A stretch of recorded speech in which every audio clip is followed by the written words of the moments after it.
Hi everyone, আশা করি আপনারা সবাই ভালো আছেন। আজকে নতুন একটা জায়গা সম্পর্কে আপনাদের পরিচয় করিয়ে দিব।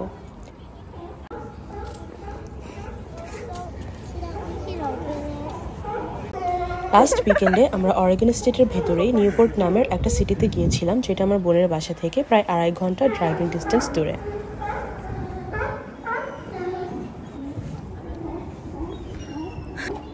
নিউপোর্ট সিটিটা ইয়াকুইনা নদীর ধারে অবস্থিত, যা প্রশান্ত মহাসাগরে প্রবাহিত হয়। নদীটি নিউপোর্টের মধ্য দিয়ে প্রবাহিত হয়েছে, যা আইকনিক ইয়াকুইনা বে তৈরি করেছে। ইয়াকুইনা বে ব্রিজ এবং একটি ব্যস্ত বন্দর আছে এখানে। এই অঞ্চলটি মাছ ধরা, পর্যটন এবং বিভিন্ন কোস্টাল অ্যাক্টিভিটিসের জন্য বিখ্যাত।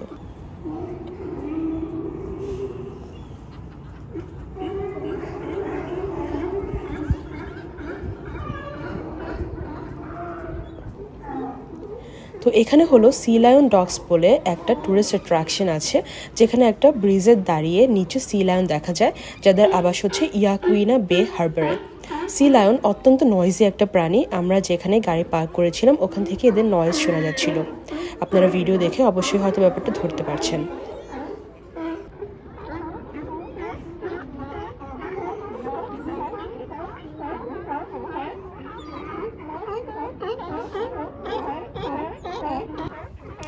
সি লায়ন হলো এক ধরনের ম্যারিন ম্যামল, যারা তাদের প্লেফুল বিহেভিয়ারের কারণে সুপরিচিত। আমি ভেবেছিলাম সিল আর সি লায়ন একই প্রাণী।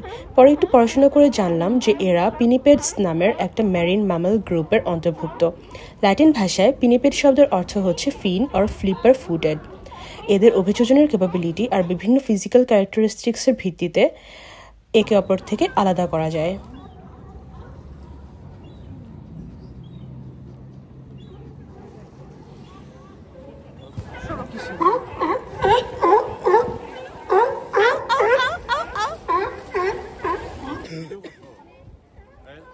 নিউপোর্টে ইয়াকুইনা রিভারের তীরে যে সি লায়নগুলো দেখা যায় সেগুলোকে ক্যালিফোর্নিয়া সি লায়ন বলে। লেট অগাস্ট থেকে আর্লি জুন পর্যন্ত এদের এখানে দেখা পাওয়া যায়। মেল সি লায়ন 11 ফুট পর্যন্ত দীর্ঘ হতে পারে এবং ওয়েট 1000 পাউন্ড পর্যন্ত হতে পারে, আর ফিমেল সি লায়ন 6 ফুট পর্যন্ত দীর্ঘ এবং ওয়েট 250 পাউন্ড পর্যন্ত হতে পারে। বিভিন্ন ধরনের মাছ, স্কুইড আর অক্টোপাস খেয়ে এরা জীবন ধারণ করে। মেল সি লায়ন আর ফিমেল সি লায়নকে আলাদা করার ওয়ে হলো, মেল সি লায়ন কালো বর্ণের হয় আর ফিমেল সি লায়ন কিছুটা ধূসর বর্ণের হয়ে থাকে। আমরা যতক্ষণ ছিলাম পুরোটার সময় সি লায়নদের বিভিন্ন কার্যকলাপ অবজার্ভ করছিলাম। কিভাবে এরা একজন আরেকজনের উপর ঘুমিয়ে থাকে, কিভাবে এরা অন্য কোনো সি লায়ন পানি থেকে ডকে উঠতে চাইলে বাকিরা যারা ডকে আছে তারা হাউকাও শুরু করে দেয়। আবার এত হাউকাওয়ের মধ্যেও অনেক সি লায়ন আরামে ঘুমিয়েও ছিল। এদের কার্যকলাপ ভালোই এনজয় করছিলাম আমরা। দেখে মনে হচ্ছিল এরা মনে হয় মানুষের কাছে মাছ টাছ কিছু একটা চাচ্ছে, কিন্তু কেউই কোনো ফুড অফার করছিল না। আমি প্রথম সি লায়ন বা সিল দেখি টম অ্যান্ড জেরি কার্টুনে, এবং সিলকে ওখানে খুবই কিউট করে প্রেজেন্ট করা হয়েছিল এবং দেখানো হয়েছিল যে সিল কিভাবে মানুষ দেখলে হাততালি দেয়। তো আমি সিল সম্পর্কে ওই ধারণেই বড় হই যে সিল খুবই কিউট একটা প্রাণী। তো 2022 সালের মার্চে আমার প্রথম যখন এখানে আসা হয়, আমি খুবই আশাহত হই দেখে যে এরা তো কার্টুনের মতো তো কিউট না, মানুষ দেখেও তালি দিচ্ছে না, উল্টা এরা খুবই লাউড এবং এদের নয়েজ আর গন্ধে খুব বেশিক্ষণ এখানে থাকা সম্ভব হয় না।